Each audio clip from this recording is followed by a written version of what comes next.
ça va, et pour ce samedi je vais vous faire un tuto pour réaliser des feuilles d'or. Enfin des feuilles d'or, enfin je donnais un peu ce nom là, mais bon, enfin bref, vous allez voir, de toute façon vous avez vu dans l'intro à peu près ce que je vais faire. Et du coup pour réaliser des feuilles comme ça, il va vous falloir d'une couleur de pâte. Donc moi je vais faire de couleur noire.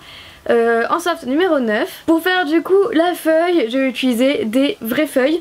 Des feuilles, voilà, que vous trouvez dehors ou chez vous.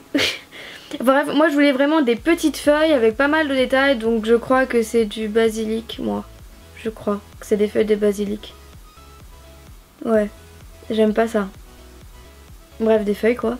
Par contre, attention, une fois que vous avez utilisé des feuilles, vous pouvez les jeter, surtout n'allez pas cuisiner des trucs avec. Voilà, je préfère vous le dire. Du coup, après, j'aurai besoin d'un rouleau pour aplatir la pâte. J'aurai besoin d'un douting tool au cas où pour des petits détails, pour mettre des petits bouts qui seraient partis ou autre. Et d'une lame, donc moi je vais utiliser une petite lame pour les cannes habituellement pour que ce soit plus précis. Et pour faire le côté doré justement, je vais utiliser de la poudre dorée. Donc c'est un peu comme la poudre Fimo argentée qui existe aussi en cuivre je crois et en doré. Donc c'est à peu près la même poudre sauf que celle-là c'est de Perlex. J'aime beaucoup ces poudres là, j'en ai plusieurs. Et elles proviennent du site de chez Pearl & Co que je vais venir appliquer avec un pinceau. Donc voilà, vous aurez besoin que de ça. C'est un tuto vraiment très facile, mais c'est surtout pour vous donner des idées que j'ai fait ce tuto là. Et du coup je vous laisse devant la vidéo. Donc pour faire une feuille d'or, vous allez prendre votre pâte. Donc moi j'ai essayé de prendre du noir comme je vous l'ai dit. Et en fait vous allez venir l'aplatir pour que la plaque soit assez grande pour pouvoir faire rentrer la feuille dedans.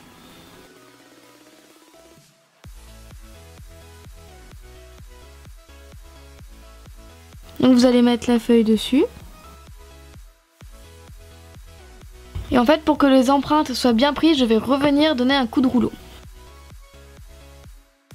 Et maintenant on va passer à l'étape la plus longue qui est en fait de découper tout le tour de la feuille.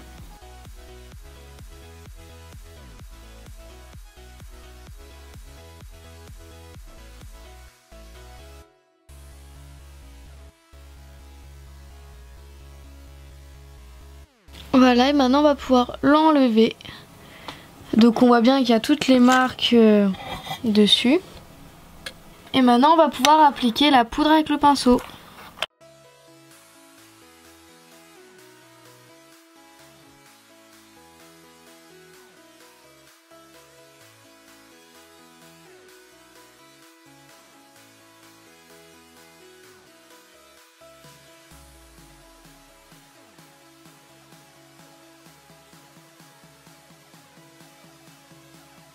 Et voilà du coup une feuille d'or. Et vous pourrez bien sûr le vernir si vous avez envie. Si vous voulez vous pouvez aussi mettre de la poudre derrière. Moi non, je vais laisser le derrière noir parce que j'aime bien, voilà, tout simplement j'aime bien. Donc je vais le laisser noir, je vais juste faire le devant doré. Donc n'oubliez pas de faire un trou si jamais vous avez envie de l'accrocher. Moi je pense que je vais laisser comme ça.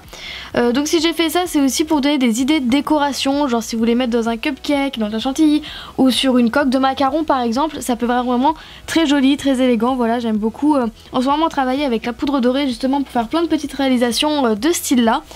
Donc voilà, j'aime beaucoup, j'espère que vous aussi ça vous aura plu et que ça vous aura donné des idées.